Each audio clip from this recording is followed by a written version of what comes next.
the Fitzy and Whipper with Kate Ritchie podcast. How good is that? It is Fitzy and Whipper with Kate Ritchie for your Wednesday podcast. Today, we're going to talk about Josh Addo-Carr in the NRL. He's been pulled over by the cops. The update is, right, that they were supposed to do a second test on him. This is a mobile drug test.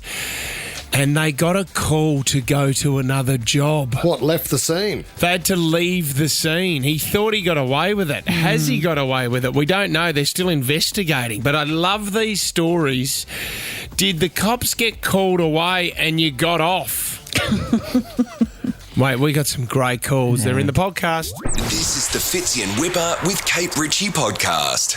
Fantastic news. We will legislate for a minimum age on social media to keep our children safe. Mr. Albanese, welcome. Congrats to you for the campaign that you've been very much leading. These social media companies think they're above everyone. Well, they have a responsibility, and I've been determined to make sure this happens. We can lead the world on this right now, Prime Minister, through your leadership. We do want a national response to this, a national solution, and we're determined to get one. Well, yesterday was a great day for those campaigning towards raising the age of kids joining social media to 16, and we wanted to get this man on because he was a supporter from the beginning and made a firm commitment on this show that if his government gets into power, he puts it at the top of his list for the first 100 days to change the age to 16 for kids joining social media, and he joins us now.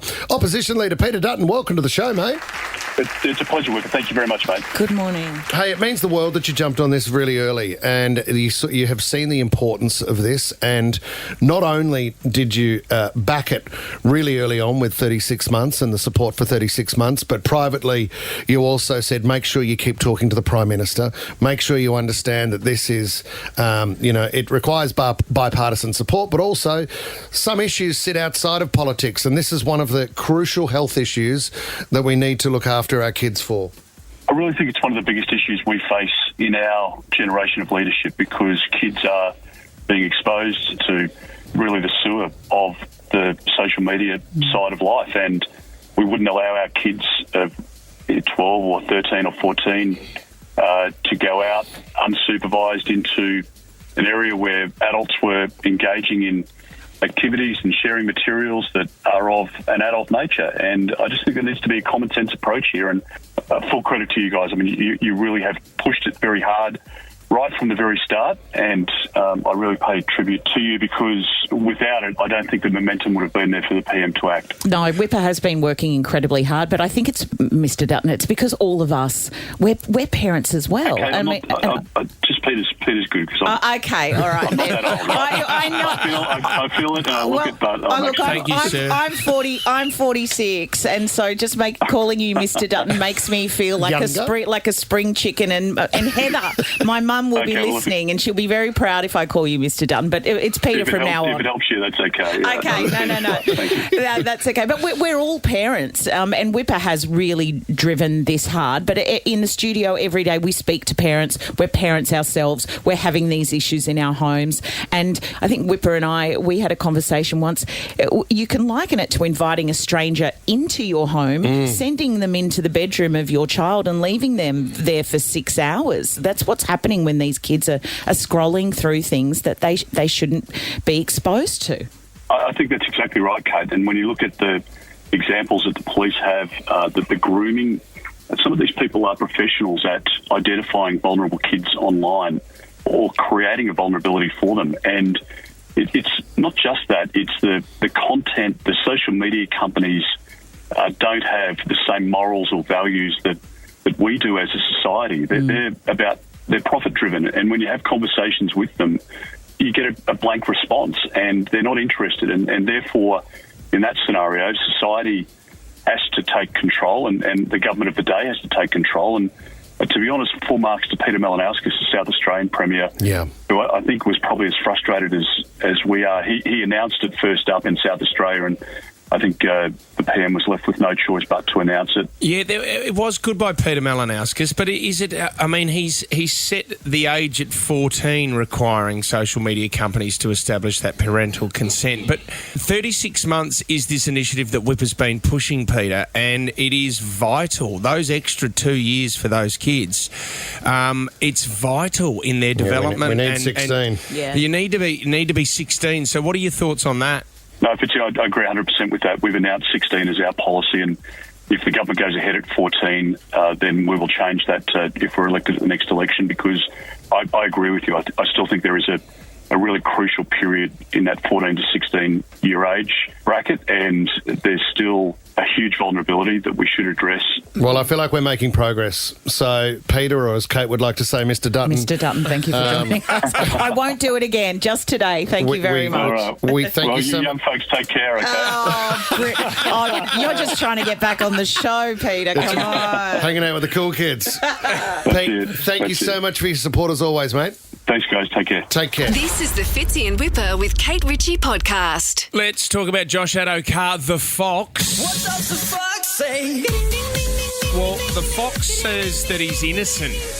We spoke about this yesterday because he was pulled over last Friday night coming home from a core stadium, and he's brought up a positive cocaine reading to the cops.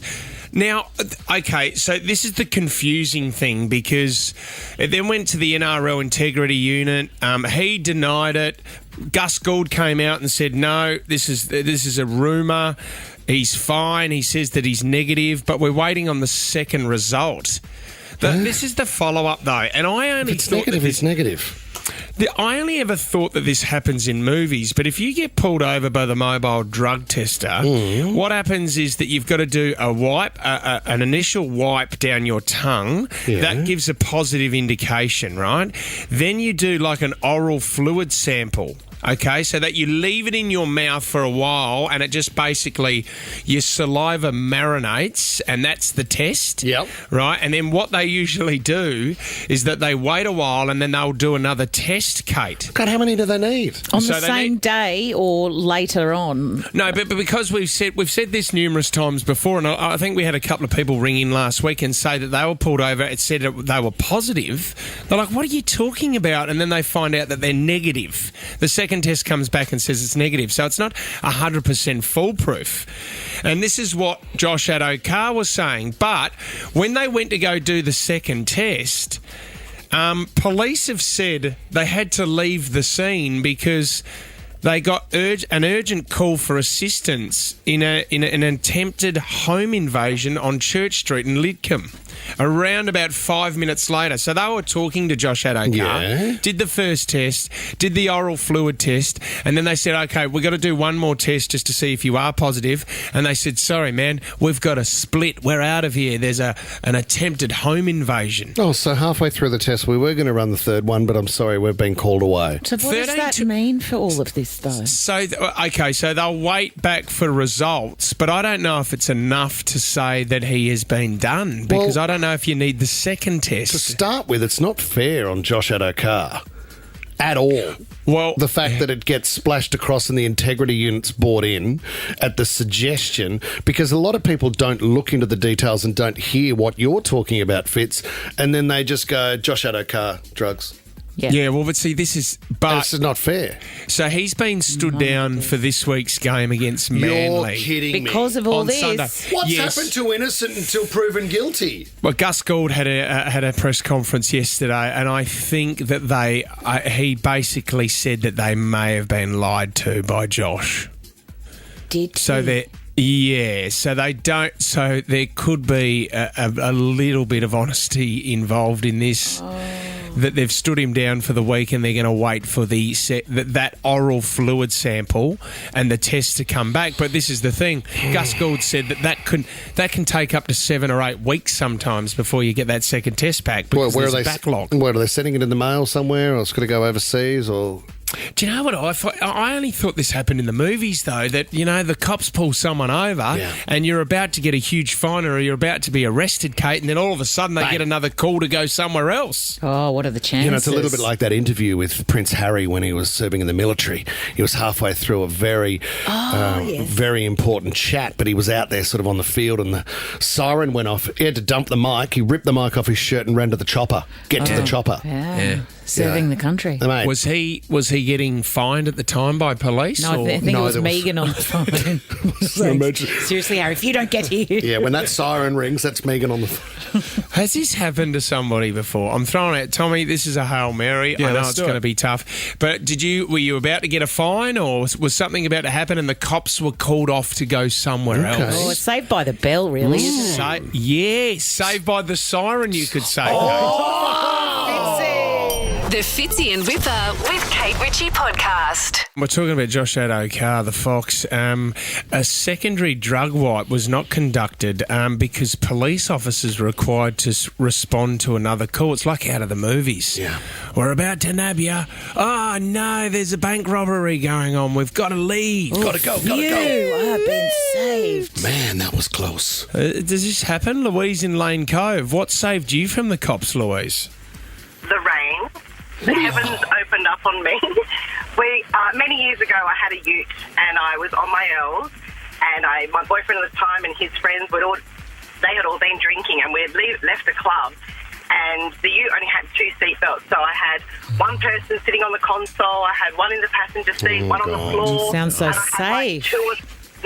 very safe, very safe. So I had 3 or 4 people laying down in the tray. It was crazy. And as I drove out, one of them must have been waving, and it caught the police officer's attention. Yep. And he had done a U-turn over the medium strip, came after us, and he goes, "What have we got here? You've only got 1 seatbelt, you've got 8 passengers, they're drinking, you're on your L's." And I was like, "I know." And he goes, "This is major, and you're, weeks away from getting your P's." And I said, "I'm really sorry." And whatever, the guys are being rowdy in the back, and he looks up, and there was this pause, and it just came down. The rain from nowhere. It was just so hard. And he looked up, and he looks back at me, and he goes, "You know what? I'm not doing this in the rain, so how about your mate get in the back of the paddy wagon, I'll take him to the next pub, and you get yourself home." And I go, "No way." And he goes, "Yeah, go home." So he took everyone in the paddy wagon off to the next pub where I was taking them, and I drove home really scared. I mean, isn't it great when the setup story is wrong to do, and then by the police officer, it's wrong to do? I know. They are like the good old days, aren't they? You wouldn't get away with it now because there is a responsibility. But in the old days, police could just give kids a kick up the backside and send them home. And you know what, Louise? I hope, that police officer, I hope he's not doing it all the time. But when you hear one-offs like that, I don't mind when you help. Well, they're human at the same time. You know what? I think he was loving the situation of everyone in the back. He was probably slightly jealous, but I reckon he was just letting me off for that time. I hope he doesn't do it again. I hope he never lost his job over it. Thank you, Louise. Yeah, he will. We've tracked him now. We've tracked him down. His name's Daryl, and he's on the line. Officer Daryl. Stuart in Windsor, why did the cops have to leave? Yeah. Hey, guys, how are we? Great. Good, Stu. What's your story? Yeah. Well, I was up at my local pub for Anzac Day and just, a few drinks deep, and the line for the bathroom was so long, so I was like, well, I'm not going to wait in that. I'll go out the back and I'll go take my wee. Yep. So I was out the back and I started taking my wee, and next second, sirens go off.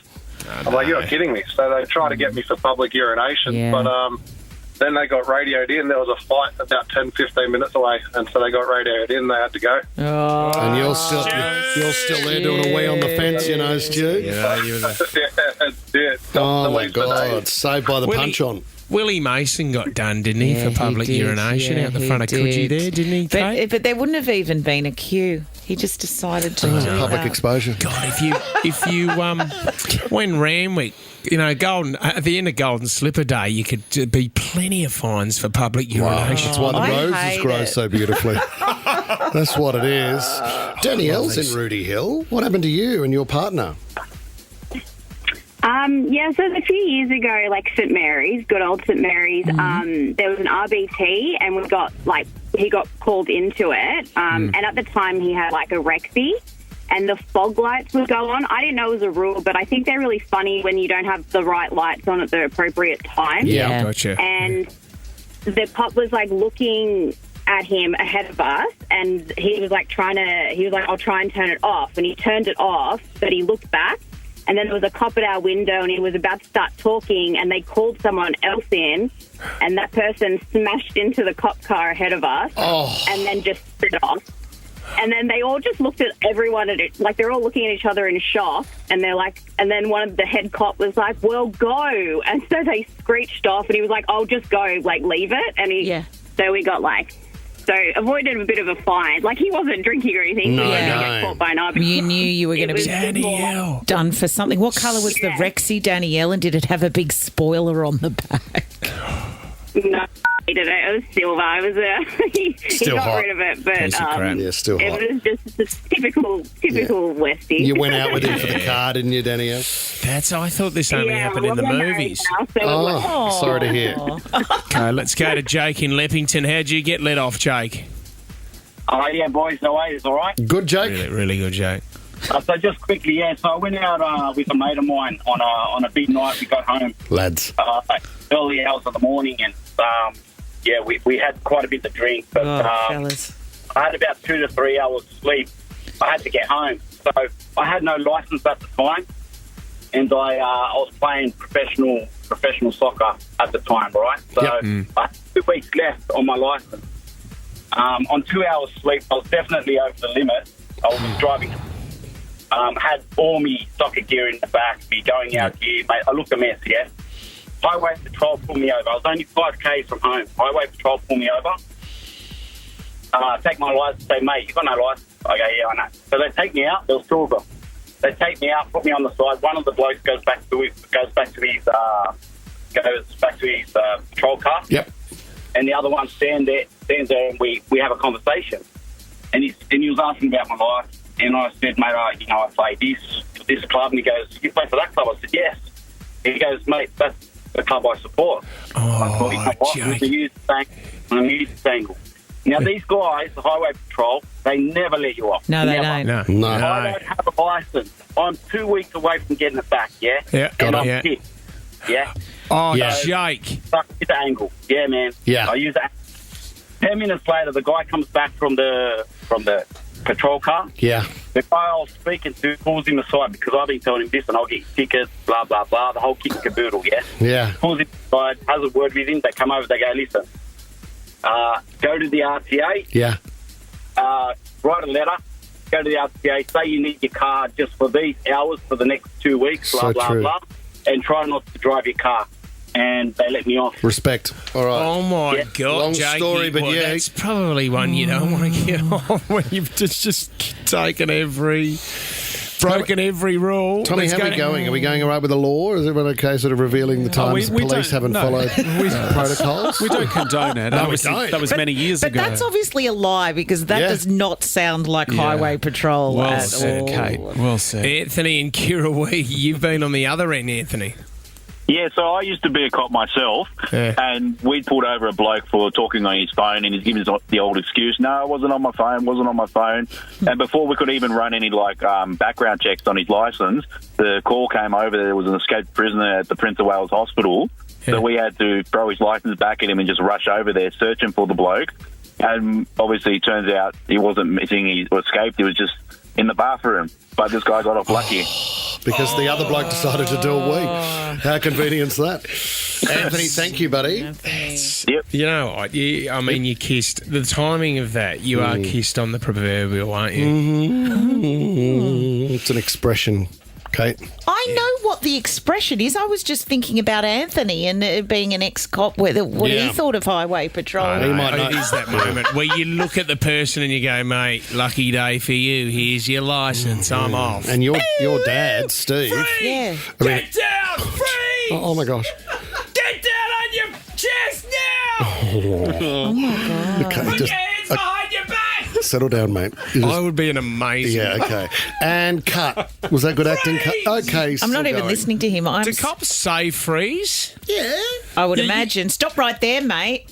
Or is that? I wonder if there's protocol, if there's Stop rules. police. What's the first? Yeah, stop police is the first thing they say, isn't police! it? I do love freeze. Freeze! Okay, well, you can play the game of pretending to be a police Don't make officer fun all of him. morning. You were trying to explain to me what he meant by proverbial, being kissed on the proverbial. This is the Fitzy and Whipper with Kate Ritchie podcast. How good is a good cuddle? Like just a... Sometimes when we touch... You know, like a... I love a cuddle. This is why I think my daughter still sleeps in bed with me a lot of the time. I just like to be into locking of toes and things. Do you want to be a professional cuddler, Kate? Yeah, I mean, I could once my Everybody needs radio career is over. Everybody There is needs a bosom for a pillow. Oh, there is a role out there. And I've tracked down a professional cuddler, Missy Robinson. She's from Queensland and she joins us right now. Missy, welcome to the show. Good morning, guys. How are you? Oh, good morning, Missy. I love this. What a wonderful service you offer. What does your general clientele look like? So the majority of my clients are males, but I do have female clients. Yes. I do find that the majority of them are single men who have been going through a divorce or a separation. Yep. The other group is guys who sort of work away. So FIFO, emergency workers, military, that kind of thing as well. And what are they looking for? Because I mean, let's be honest, and I'm just speaking from experience, or a friend once told me, especially when you come out of a long-term relationship, and if you're a tactile person, all of a sudden you don't have that anymore. There's like I don't want to say grief, but like a starvation. It absolutely is a starvation. I mean, your skin is the barometer to your emotional well-being, as it is. So, I mean, if you think about the last time you guys had a real hug or a cuddle, it wouldn't have been in a sexual manner. No. It would have been in a greeting. Maybe you saw a friend or a family member, a work colleague. Yeah. Maybe saying goodbye to someone. It's always in a moment of true, genuine emotion. And connection, yeah. Do you have a technique, Missy? So there's actually a book that I worked under when I was studying called the Cuddle Sutra. It is just like the Kama Sutra, so it has hundreds of different cuddle positions, whether you're sitting on the couch or lying in bed. So when I have a client, I always have them go through the cuddle book. What's the most popular, Missy? Oh, look, the typical one, usually where I'm sort of lying on my back or sitting on the couch and the person is sort of lying in my lap or on my shoulder, that kind of thing. So it's actually a very maternal position. I was going to say that, even as you describe that. That's a snuggle. And if I've had a cuddle like that with a grown man, there's something quite childlike. Like you're stroking their head and their head is on. Safe space, absolutely. Breathe in, obviously, all that sort of stuff. And we do breathing techniques.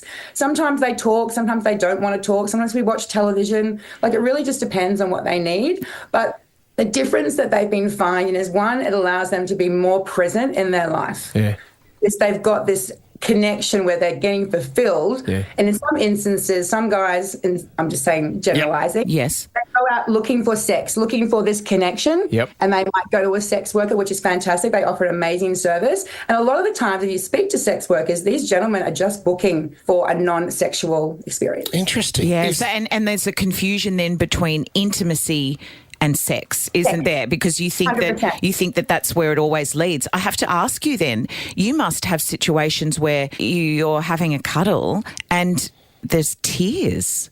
Absolutely. Yeah. A lot of tears, especially when, obviously a lot of my clients, because I'm a veteran, I'm a military veteran myself, so a lot of my clients are veterans. So there's a level of intimacy and safe space that I can provide them that a civilian couldn't, for example. So how much is it an hour, Missy? It's $200 an hour for minimum hours. Yeah. Do you know what? I do love this because I'm reading your story here, and in 2008, you were doing it pretty tough, weren't you? You were pretty depressed and you were overweight and you thought, I don't know where I'm going here. You look so healthy now and loving this, so congratulations. Thank you. Can you give us, just before you go, Missy, can you give us one that we can maybe go home to our partners with tonight from the Cuddle Sutra? Oh, I don't know. I mean, most of them you would probably know, but a lot of it is just experimentation. I know that sounds really weird, but the whole concept of cuddling, it's not just necessarily this one-on-one, face-to-face embrace. It's any kind of skin-to-skin touching. So that's legs intertwined, you could be lying this way, they're like all that sort of thing. So it's it's really what you make of That's it. You know good. what I mean? Not butt cheeks, mate. No, not butt. but you can hug. You can do butt you cheeks, could hug but with your not with you, cheeks. you big trumpet. I think it's incredible, Missy, and it's a difficult kind of world to navigate as well, because what people might think you offer is actually not what it is at all. And if you're helping people and like you said, be more connected in the other parts of their life, I just think that's amazing. Good on you, Missy. Fascinating. I'd love a hug. I really love a hug. Now he's going to try and hug us. Yeah, group hug. Virtual hug. Missy Robinson, thank you very much for joining us. Thanks so much, guys. This is the Fitzy and Whipper with Kate Ritchie podcast. Kate Ritchie's Theme Queen. I don't have bad breath, by the way. Welcome to round 28 of Theme Queen. I am your host, the mother of a mad Harry Potter fan, and always leaving you wanting aloha more. Was that delivered right? Well, you wrote it. No, Kate Ritchie. Let's be very clear. I do not write my intros. The game is very simple. We've played it every week. People keep coming back for more. There are 3 rounds. Each round there are 3 songs, and each of the 3 songs are connected by a theme. Woo up. Have a listen to the songs. Have a think about it. The first round is going to be a little more simple, just to warm you up. Here's round number 1, song number 1. I see you, baby. Shaking that ass. Shaking that ass. Shaking that ass. Ooh. I see you, I see you, baby. That's what a great song. Song number 2. Not so great, this song, but what's that? Relevant to the theme. Who is that? Cascader. Oh, Cascader, yeah. What a Yeah, great you know artist. Cascader. And song number 3. Okay. Just an excuse to play Sabrina Carpenter Taste. Okay, could I have a crack? Yeah, you can jump in any time. Well, Fitzy swooped in. Is that what you were going to say? Yes. Doesn't matter. That's okay. He's jealous about your Dave Grohl My joke. Dave Grohl that was joke, so yeah. brilliant. It was very good. I got another I think it was better the third time I heard it. Well, you know what? We'll probably do it again in the next hour. So maybe the 7th and 8th time will be great as well. Round number 2, song number 1. One of the greatest songs of all time. I agree. Goo Goo Dolls? Still performing. Are they? Like, they've had a fair bit of work done as well, the Goo Goo Dolls. Have they on their I went to the, see the them. facial I went to region? see them live on Hey Hey It's Saturday Did you? as a kid. Oh my God. He had the studio there. Yeah, he had leather pants on. It's my first time I've seen a man in leather pants. You were John Blackman's PA, weren't you, back then? Yes, yeah, I was doing coffees. Were they the leather pants like Bon Jovi would wear that would lace up at the front? Yuck. Ugh. Song number 2. Okay.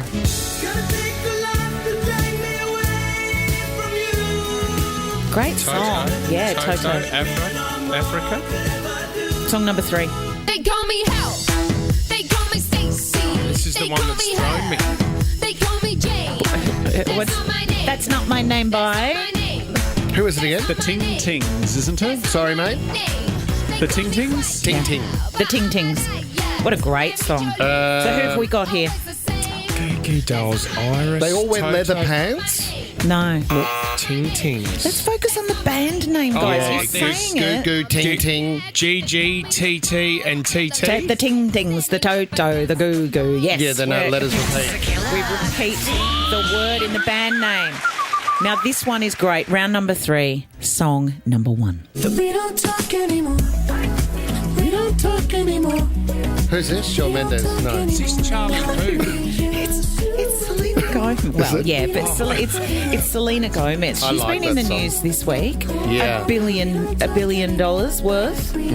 If you're now going to tell me they're all billionaires, it's going to be a really disappointing reveal. Well, that's not what I'm going to tell you. Okay, Selena Gomez. Song number 2. What's my name? Rihanna. Yeah, She's a billionaire. she is a billionaire. Well, do you want to have a guess? Go. They're all billionaires? I'm doing my own effect. Sorry, Jess. I'll put you out of a job soon. Song number 3.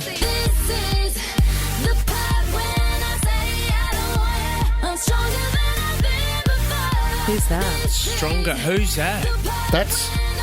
Isn't that Selena? No. Keep going. The one with the ponytail. It's not Ellie Goulding. Amy is it? Shark. No, she has the bun. Ariana Grande. Ariana Grande. So we've got Selena Gomez, Rihanna, Ariana. They're all billionaires? No, because Ariana is not. And I've said that. Fitzy, can you swoop in with an answer? They're all time? like coffee sizes at Starbucks. Selena Gomez, Rihanna, and Ariana Grande. Yeah, they all tie into fast food. Gomez. Guzmani Gomez. No. Ariana Grande at Starbucks. We did see Selena in the news this week. She's hit the $1 billion mark. Why? They all have their own beauty range.